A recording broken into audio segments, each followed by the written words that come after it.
Welcome to the Talking Book Voices, the podcast. Get ready to embark on the adventure with us as we dive into and celebrate the magic of the Texas Talking Book Program. Let's raise our voices together and make the world of literature accessible for all. The Texas Talking Book Program is a division of the State Library and Archives Commission and serves as a regional library for the National Library Service for the Blind and Print Disabled, a division of the Library of Congress. The Talking Book Program provides specialized library services to individuals who have a qualifying visual, physical, or reading disability, such as dyslexia.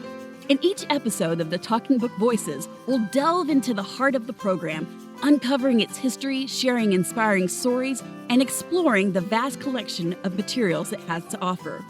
We'll bring you the latest updates, interviews with program experts and patrons, and useful tips to make the most of this invaluable program for Texans and beyond.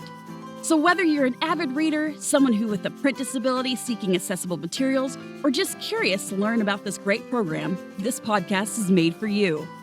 Don't forget to visit us at www.texastalkingbooks.org for more information.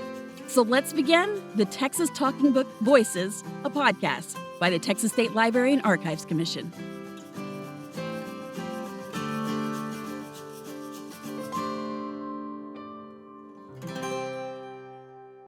Hello, everyone. I'm Jemima, Hi, everyone. I'm Alicia. and we are both engagement specialists for the Texas Talking Book Program. Our job is to help get the word out to as many people as possible about this fantastic free service for Texans who are unable to read standard print due to visual, physical, or reading disabilities. We're also both new staff members who have been loving it here so far. So, we wanted to share more about TBP materials we think are interesting and could use a bit more of the spotlight. Exactly. And for me, that's got to be our large print collection. I used to work at a public library that serves a lot of the area's older population, and I saw firsthand how large print materials were a necessity for many of those folks. TBP is mainly known for our digital audio and braille materials, but large print also provides an alternative for those who have difficulty reading traditional print. What makes a book count as large print? The average book has a font size of about 10 to 12 points, while large print books usually have a font size of about 16 to 18 points, or even larger. Otherwise, the content is pretty much identical to smaller print versions. So, they are made to help patrons with a visual disability, right? Yes and no. Because of the bigger text size, patrons with visual disabilities can read their favorite titles or the newest releases without straining. However, large print books can be helpful for patrons with reading disabilities like dyslexia, too. Along with bigger text, having more white space and less words to a page have been shown to make reading much easier for many people with dyslexia. We have over 30,000 large print materials for those of all ages and reading levels, so everyone can enjoy them. Wow, that is a lot. What kind of materials do we have in large print? There are books, of course. For example, the most recent large print books added to our collection were Icebreaker by Hannah Grace, Bits and Pieces by Whoopi Goldberg, and My Friend Anne Frank by Hannah Pitt Gosler. We also have 2 magazines available in large print, Guidepost and Reader's Digest. Cool. For those interested in getting some of our large print books, are they sent the same way as our digital audiobooks? For the most part. Like the digital audiobooks, large print books are mailed for free through the United States Postal Service and come with an address card that patrons can flip over once done and send back to us. But while those usually come in plastic containers, our large print books come in zippered pouches. Plus, checkout length is a bit shorter, more similar to our Braille hard copy books. Patrons can check large print out for up to 45 days and renew once, which means they could have them for as long as 90 days. Sounds easy enough. It is. Now, we've been in suspense long enough. What materials have caught your eye lately in our collection? I am super excited about our new accessible games collection, which became available in January of 2024. The Talking Book Program has 38 different games in our physical collection that patrons can borrow for free. These games are aimed for patrons with visual disabilities, but any patron can check one out. Whoa. What makes a game accessible?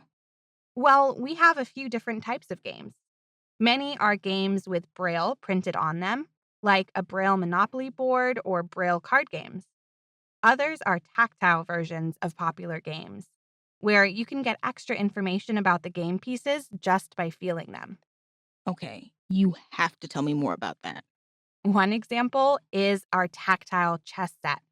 Unlike a typical board, the chessboard has holes drilled into it so that the chess pieces, which have pegs on the bottom of them, can easily fit into each square. Someone without vision can move these pegs around the board with confidence. To differentiate between the white pieces and black pieces, just feel the top. Every white piece has a little bump on its head. Wow. So I know a patron can also borrow Braille Scrabble or tactile dominoes. Are there any other types of games in the collection? There's a large print jumbo deck of cards. We also have a couple of fun games that use sound. There is a soft ball that jingles when you play catch with it, and we have 4 copies of Bop It. I remember that game. The device talks to you and gives you instructions like twisting or pressing a button. It gets more challenging as the instructions speed up. That's a super fun game for any patron, whether they're blind or sighted. Exactly. The other cool thing is that most of the games come in a kit which includes an instruction booklet in Braille, one in large print, and a talking book cartridge with audio instructions. Ah, so you can put that cartridge in your digital talking book machine and learn how to play the game? That's right. Anything else patrons should know about the accessible games? Individual patrons can borrow one game at a time for a maximum of 45 days. Institutions can borrow up to 5 games at a time. You order games the same way you order anything else from the Talking Book program, and they'll come to you in the mail for free. But just be prepared that it might be an extra large shipping container, since some of the game boards don't fold up. Also, I want to mention that all the games are inspected before they come to you in the mail, so you can feel confident you won't receive a broken or incomplete game. What happens if a patron loses one of those tiny little game pieces from a board game? Please just call us at 1-800-252-9605 to let us know so we can replace it before the game goes to the next patron. We never charge patrons money for lost or broken items. That's a relief.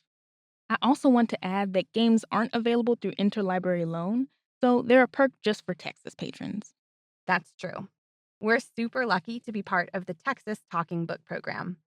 And we have plans to add 25 or more new games to the collection every year. New large print titles are always coming out too, aren't they? Yes, there's definitely a lot to look forward to and a lot to explore with the Talking Book program. It was fun to highlight a couple of those things today. Absolutely. I loved chatting with you, and thanks to everyone listening at home. I've been Alicia. And I've been Jemima. Make sure to tune in to the Talking Book Voices podcast next month. Bye!